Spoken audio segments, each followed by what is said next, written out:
সুলতান মাহমুদ গজনবী ভারতে 17 বার আক্রমণ করেন এবং 17 বারই তিনি জয়লাভ করেন। তার 17 বার জয়ের পিছনে সবচেয়ে বড় কারণ হলো ভারতে হিন্দুদের মাঝে অনৈক্য। সুলতান মাহমুদ ভারতে যে রাজ্যে আক্রমণ করতেন সেই রাজ্য ব্যতীত অন্য কোনো রাজ্য তার সাথে যুদ্ধে জড়াতো না। তারা বলতো ওদের সাথে যুদ্ধ লেগেছে তাতে আমাদের কি, আমরা তো ঠিক আছি।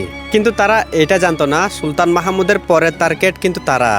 আর ঠিক সেম ঘটনা ঘটতে পারে বর্তমান মুসলিম বিশ্বের সাথে। ইরান ইসরায়েলের যুদ্ধ শুধু তাদের যুদ্ধ না, এটা মুসলিমদের সাথে ইহুদি ও খ্রিস্টানদের যুদ্ধ।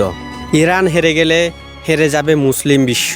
আপনি হয়তো ভাবতে পারেন ইরান হারলে তাতে আমাদের কি, আমরা তো ঠিক আছি, আমরা তো কোনো যুদ্ধে জড়াচ্ছি না।